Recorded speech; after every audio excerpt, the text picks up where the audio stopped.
जयंत पाटील साहेब. अध्यक्ष महोदय, आझाद मैदानामध्ये 7 ते 10 हजार शिक्षक काल बसलेले आहेत. सरकारच्या नावाने हाय हायच्या प्रचंड घोषणा चालू आहेत. सरकारने जी कमिटमेंट दिलेली होती, टप्पा अनुदान योग्य वेळी त्यांना त्या टप्प्यात अनुदानावर आणायचं, त्यापासून सातत्याने सरकार पळून जातंय किंवा दुर्लक्ष करतंय किंवा टाळतंय.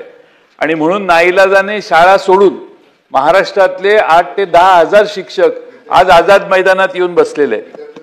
आणि तुम्ही विद्यार्थ्यांचं नुकसान होणार नाही याच्यासाठी टप्पा अनुदान वेळेवर द्या. तुम्ही विद्यार्थ्यांच्या नावाने शिक्षकांना, शिक्षक बिचारे पूर्ण ताकदीनं एकत्रित येऊन संघटित जेव्हा होतात, त्याचा अर्थ किती तुमच्याबद्दल असंतोष सरकारच्या बद्दल शिक्षकांच्यात निर्माण झाला हे लक्षात घ्या. आणि म्हणून लवकरात लवकर आता मंत्री महोदयांनी 2दा सांगितलं की मुख्यमंत्री महोदय आणि त्यांचा संवाद होणार आहे. मग याच्यापूर्वी टप्पा अनुदानाबद्दल संवाद तुम्ही केला नाही का? त्यांच्या शिष्टमंडळाला यापूर्वी तुम्ही भेटला नाही का?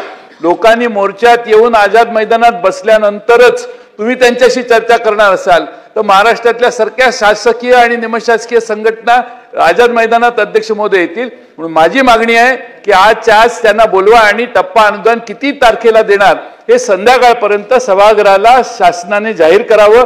पर्यायाने महाराष्ट्रातल्या त्या सगळ्या शिक्षकांना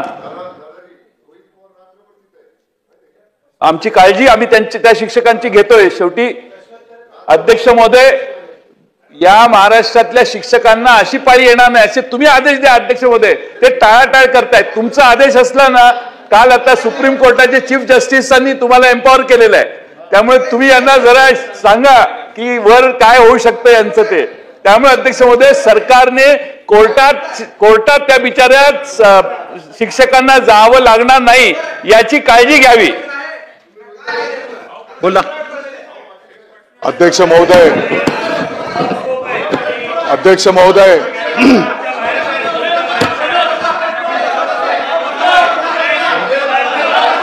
अध्यक्ष महोदय, पहिली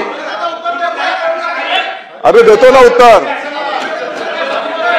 अध्यक्ष महोदय, मूळ बोला बोला. सन्माननीय ज्येष्ठ नेते आदरणीय जयंत पाटील साहेब, आणि आणखी त्यांचं वैशिष्ट्य हे आहे की शिक्षण क्षेत्रातलं त्यांना मोठा अनुभव आहे. ते मोठे संस्थाचालक आहेत आणि या क्षेत्रातली त्यांना अतिशय सविस्तर खोलपर्यंतची माहिती आहे. खरं म्हणजे अध्यक्ष महोदय, आत्ताचा तारांकित प्रश्न हा आहे की संच मान्यतेच्या संदर्भातला.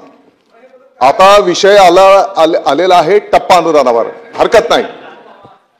अध्यक्ष महोदय, टप्पा अनुदानाच्या संदर्भामध्ये आता माननीय जयंत पाटील साहेबांनी जे काही मुद्दे उपस्थित केलेले आहेत, खरं म्हणजे त्यांच्या कार्यकाळामध्ये जर या शिक्षक बांधवांची नोंद घेतली गेली असती तर कदाचित आज त्यांना या आंदोलनाची वेळ आली नसती. मुद्दा क्रमांक 1. मुद्दा क्रमांक 2, तुमच्या काळात टप्प्यात आले नसतील. पाठीमागच्या काळामध्ये शासनाने ऑलरेडी सकारात्मक निर्णय, टप्पा अनुदान देण्याचा एक निर्णय झाला, त्याची अंमलबजावणी पण झाली. आता हा दुसरा परत टप्प्याच्या संदर्भातला निर्णय पाठीमागच्या काळात झालेला आहे. आता त्याच्या अंमलबजावणीच्या संदर्भामध्ये मी यापूर्वीच विशद केलेला आहे की माननीय मुख्यमंत्री महोदय, माननीय उपमुख्यमंत्री महोदय यांच्याशी संवाद होईल आणि त्याच्यातनं त्या ठिकाणी निश्चितपणे मार्ग निघेल. परंतु आदरणीय जयंत पाटील साहेबांना हे पण ज्ञात आहे, किंबहुना आता जे कोण या विषयाच्या संदर्भात बोलू इच्छित असतील, आणि तुम्ही जे सांगितलं की माननीय चीफ जस्टिस साहेबांनी अध्यक्ष महोदयांना एम्पॉवर केलेलं आहे, तर शेवटी आपला देश नियम, कायदा, घटनेवर चालतो.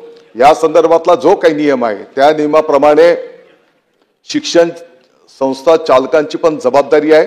जोपर्यंत आता 20% जर ते टप्पा मिळत असेल तर 80% पगार त्या शिक्षक बांधवांना देणं ही संस्था चालकाची पण जबाबदारी. मी फक्त नियम सांगतो, म्हणजे आपण संस्था चालक आहात तर एक जस्ट माहिती करता मी फक्त आपल्या निदर्शनास हे आणून देतो.